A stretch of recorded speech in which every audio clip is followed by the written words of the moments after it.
Coming up tonight, the ongoing crisis in Haiti and actionable solutions is topic for discussions at the heads of government regional meeting convening in Jamaica over the next 2 days.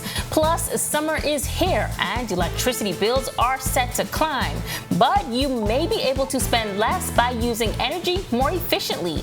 Our Jamila Mizik can show you how. Stay close.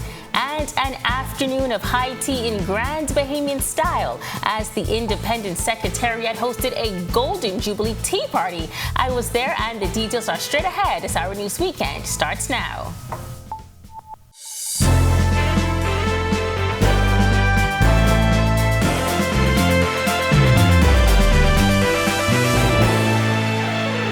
This is our news weekend. Thank you so much for tuning in. I'm Megan Shepard. Heads of government in the region convening in Jamaica for the next 2 days. The topic of discussion, the ongoing crisis in Haiti and actionable solutions. Prime Minister Philip Davis, along with former Prime Minister Perry Christie and Foreign Affairs Minister Fred Mitchell, will be involved in the high-level discussions. In his address at the opening of the Haiti stakeholders meeting, Prime Minister Davis telling government leaders that continued suffering in Haiti has been ongoing for far too long. We have heard the many stories of the killings, the rapes, the kidnappings, the wanton acts of violence, the robberies and lootings, and the intimidation of the gangs, which currently plague large parts of Port-au-Prince and other areas of the country. Davis adding that there is no such thing as a perfect solution, but everyone must come together for a plan of action to take effect immediately. If there existed a perfect solution, we probably would have found one by now. And so I think it is important that we recognize that we are striving for may in the end may not be perfect, but will likely be something that in the immediate term is effective, something that saves lives, something that brings an end to the killings, something that brings an end to the rapes, something that brings an end to the kidnapping and violence. Prime Minister of Jamaica, Andrew Holness, leading CARICOM's special mission to Haiti in February of this year, he shared some of the top concerns. During our sessions in Haiti, there was clear consensus that security was an immediate and critical concern. Some had also expressed that while security is of paramount concern, more inclusive and broader dialogue was necessary. It was also made clear on various levels that many Haitian stakeholders would wish to have the opportunity to widen the political consensus towards the holding of national elections under the appropriate conditions. Prime Minister for Haiti, His Excellency Ariel Henry, thanking the regional leaders for their ongoing support, while acknowledging that the solution to Haiti's crisis must be Haiti-led. We all know that no sustainable solution to Haiti's problems will come from outside. Neither can it be imposed by others, whether they be from the CARICOM or elsewhere. It is up to us, the people of Haiti, to together amongst ourselves through our own efforts to find a national, common national project which will bring us together and to have a rebirth of our nation. Authorities on Harbor Island are working to uncover the circumstances surrounding the death of an adult male whose body was discovered earlier today on Pink Sand Beach. According to preliminary reports, the incident came to light around 6:25 a.m. when a jogger stumbled upon the body on the eastern side of Harbor Island and alerted officials. The deceased, who remains unidentified at this time, was found wearing blue and purple swim trunks. Authorities say an autopsy will be conducted as there were no visible signs of injury on the body. Local law enforcement is continuing its investigations into this case, and we will keep you updated on this developing story as more information becomes available. In other matters, earlier today, while attempting to execute a search warrant at a home in Sunshine Park, police shot an adult pit bull dog as it attempted to attack officers. During the incident, a 27-year-old woman was shot in the torso when the bullets ricocheted off the pit bull, hitting her. She was taken to hospital where she is listed in serious but stable condition. Meantime, the National Security Minister giving a glimpse into his budget communication amid what seems to be high criminal activity. The minister says the plan is to invest in prevention.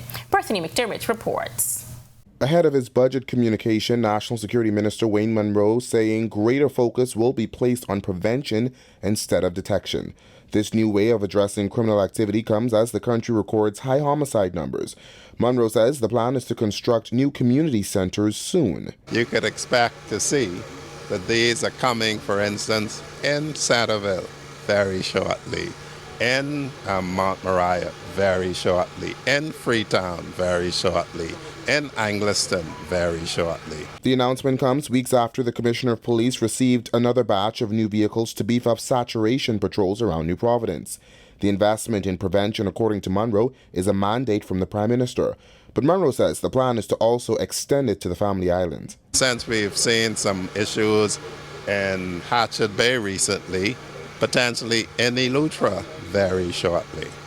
So we, as the Prime Minister directs, we want to pay attention to prevention. Prevention is better than cure. His comments come on the sidelines of a groundbreaking ceremony for a community center in Nassau Village. He explains the significance behind these centers. This is a sense of community. This is a sense of hope. It's a safe space.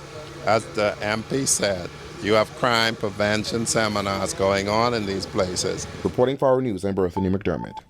The search continues for a 66-year-old American male whose aircraft reportedly crashed in waters east of the Exuma Keys, on Friday, June 9th. The aircraft was a P-32R Saratoga, registration number N9253M. Reports indicated that shortly before 9 a.m., the pilot departed from the Palm Beach airport and was en route to Stella Maris, Long Island, when he reportedly encountered bad weather and subsequently lost contact with air traffic control. Officers from the Royal Bahamas Police Force Marine Unit, the Royal Bahamas Defense Force Marine Unit, along with U.S. Coast Guard and private residents conducted search and rescue efforts in the area. They discovered an oil slick where the plane reportedly crashed. However, the plane nor the pilot were located. Public Affairs Officer in the U.S. Embassy, Nassau, Sumaya Abdullah, issuing this update to Our News this morning. The United States Coast Guard directly supported and continues to maintain communications with the Royal Bahamas Police Force and the Royal Bahamas Defense Force in regards to search efforts for the American whose aircraft lost radar contact on Friday. We've spoken with the missing American's family, who has asked the U.S. Embassy to share the following. At this difficult time, the family requests that their rights to privacy and to grieve a tragic loss be respected by everyone. And motorists on Exuma and travelers heading there should be aware that island has been experiencing severe flooding over the past few days. Extreme caution is advised. A former Progressive Liberal Party MP says some government MPs need to step up. Outspoken former Tall Pines MP Leslie Miller says while he feels the government is doing a good job, there are others who aren't working up to standard. I think the government is doing a wonderful job on behalf of the Bahamian people. After coming out of COVID for 2 years, that really put the country at an all-time low. They're creeping back. The economy is back on track. I think most of the government ministers are doing their job. Some of them need to step to the plate and do a better job. Miller declined to specify which MPs he was referring to. He served multiple terms in Parliament but lost in the 2017 general election. Miller, who didn't offer himself as a candidate in the 2022 election, says he's disappointed in many. You got to stay in touch with your constituents. You got to execute your mandate on behalf of the Bahamian people, and you got to show respect to your leader. Like when something is going on a national event, all members of Parliament should be there. In many cases, they're not there. I'm very disappointed. Many of them, very disappointed. Any few you want to pin out? No, not really. We'll deal with them later on. The campaign trail. Just after the break on Our News Weekend, the Central Bank of the Bahamas wants everyone educated on digital currency, the stand dollar. And stay close as our Jamila Mizik has the scoop on keeping electricity down this summer, right on the other side of this break. If new, Heineken Silver was a riveting Viking saga. Last the 12th. Your family tortured my first wife and stole my second favorite goat. Now you want to marry my daughter.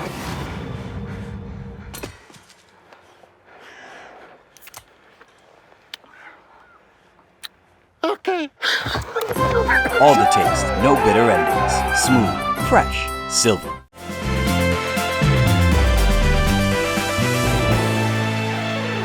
The Central Bank of the Bahamas continuing its educational campaign on Sand Dollar by encouraging customers to use the digital currency for local purchases. Central Bank Deputy Manager of Currency Experience, Brett Lashley, says the banking institution wants to get Sand Dollar in the hands of Bahamians and to customers who may want to be very tech savvy. He's stressing how easy it is to use. You know, if you can use WhatsApp, you can use Sand Dollar. It's that easy. It's as easy as downloading an app, following the instructions to activate your Sand Dollar wallet. From there, it's as easy as sending a WhatsApp. You put in the amount. You can either scan a QR code or enter in a wallet address, and you hit send, and your funds go to that person, and they get an instant notification that funds have been received. We've rolled out some upgrades to the Sand Dollar environment. So now you have the opportunity to top up from your bank account. You know, that's something that a lot of folks have been asking us for. There is that ACH integration, so whichever commercial bank you bank with, you can now send money from your online banking platform straight into your Sand Dollar wallet. So you don't need a physical location to top up your wallet anymore.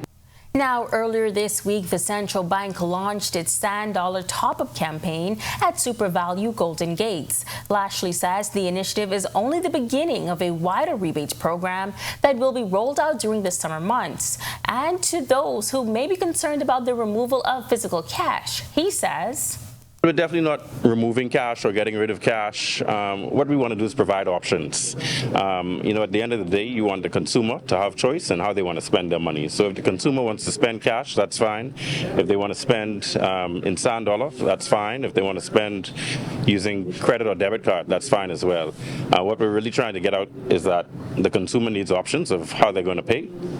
We want merchants to be familiar with all those forms of payment, and so this is part of our effort to get out to the public.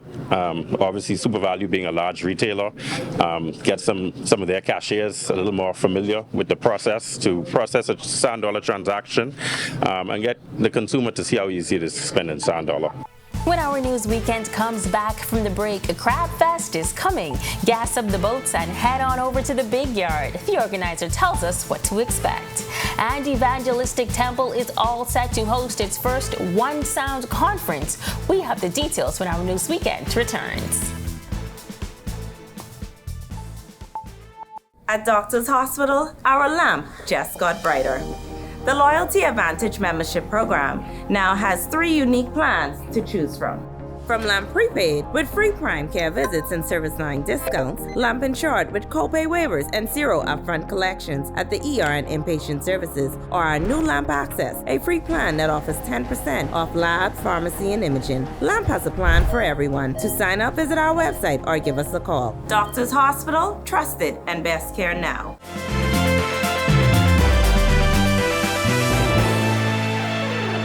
Welcome back. This June 22nd through the 25th, all roads and flights lead to Fresh Creek Andros for the 25th Crab Fest. Chairperson for the Central Andros Development Association, Alintia Gator, says this year you can expect a lot of energy and activities as the association has been working to make the cultural event even bigger and better for the silver anniversary. This year we have persons like Nietzsche LS, DMAC, KB, Shine 242.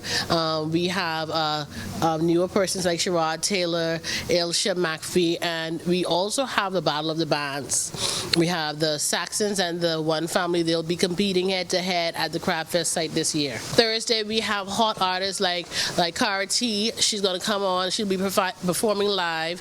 On Friday night, our opening night, we're going to make sure we have the Police Pop Band. They're going to be there. They're going to be carrying on. If you know the Police Pop Band, they carry on.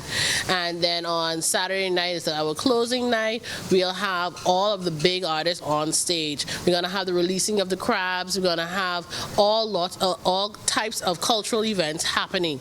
And of course, Gator shares the mouth-watering dishes attendees can enjoy on site. You can't forget the crab and rice, the minced crab, the crab soup, the stuffed crab, the crab. It'll be going on. Just crab. So you'll be able to enjoy that food.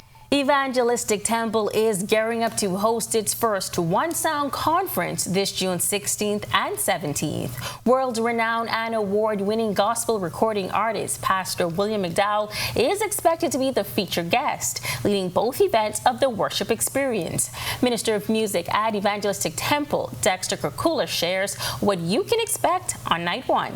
We are having an awesome worship experience. I feel as if Pastor Will McDowell brings a genuine, authentic, pure worship with him in his gifting of leading praise and worship. And so we are coming and open, expecting, God to move in our conference for a worship experience on that Friday night.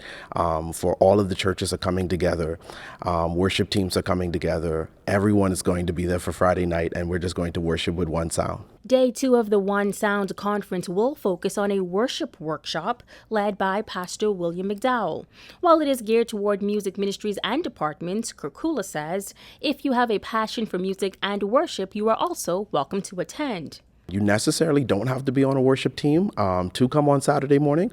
However, it's geared towards that. But if you want to come in and just learn about worship, deepening your faith as far as worship, we're expecting and we're asking you to, come in as well.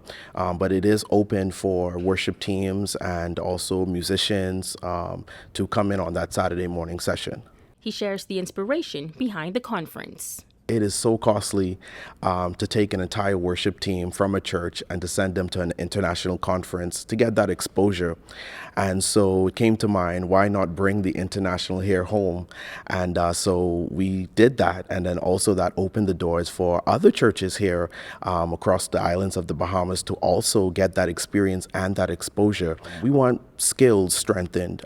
We want persons to have visions to come alive, dreams to come back alive. We want worship teams to be stirred, even in their local churches, to carry what they would get from the worship conference. Now that the summer months are here, many residents will see an increase in their electricity bills, but you may be able to spend less by using energy more efficiently. Tonight, our Jamila Mizik talks one-on-one with an expert on how you can power your home for less. With the rising cost of electricity, many Bahamians are now leaning toward more alternative energy solutions. General Manager at Super Green Solutions, Philip Feller, says, while there are some common misconceptions about using solar energy, his advice to residents is to reduce before you produce. Don't start your efficiency journey with solar. Look at how you can reduce what you're currently consuming before you add solar to the mix, and offsetting and making an already efficient system more efficient rather than making an inefficient home more efficient with just adding solar to it. Now, implementing alternative energy solutions doesn't have to be rocket science. For starters, you can simply start by switching your light bulbs at home to LED bulbs, and that can help you save on electricity. Your water heater is another source of a lot of electricity use. And is that, is it an older tank or a newer tank, solar or traditional, gas or electricity? So things like that. And now that the summer months are here, more Bahamians will be using air conditioning. But Feller says there's a few things you can do to beat the heat without the sweat of higher cost. Looking at efficiency do you have insulation in your attic so that the air conditioner doesn't have to work so hard? Do you have a solar attic fan that pull some of that heat out of the attic so your air conditioner doesn't have to work so hard. And then, just operating it efficiently. Don't let it run when you're not there. Maybe have a different set point in the daytime and the nighttime, things like that, just to try to be as efficient with your electricity as you can be. Reporting for Our News, I'm Jamila Missick. Just on the other side of the break, the weather report is all set just for you. And the Jubilee Tea Party, the grandest occasion taking place today. The details when Our News Weekend returns.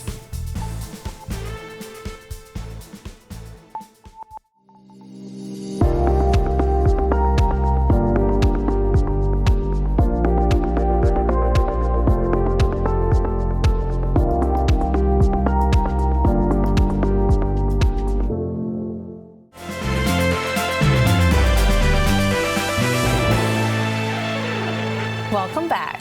There will always be nice weather if you wait long enough. The weather that's for you will find you. Here's the forecast over the next few days to plan your work week just right.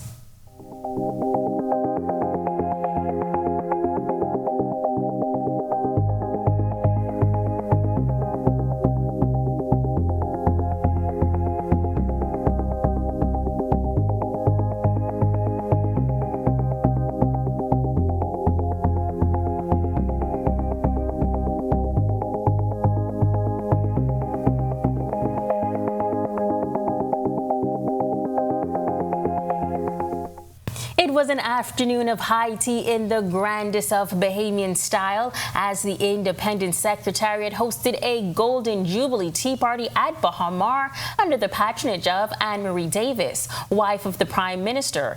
The celebration highlighting Bahamian artists and artisans and the role creatives play in the advancement of our independent nation. Hundreds of proud Bahamian women attending the beautiful celebration organized by Chairperson of the Independence Secretariat, Her Excellency Leslie Miller-Bryce, and her team. They were, of course, adorned in their Sunday best, complete with gloves and fascinators, some even with a custom aquamarine gold and black outfit. Thank you for joining us for Our News tonight. On behalf of our producer and the entire technical team, I'm Megan Shepard. Have a fabulous Sunday evening.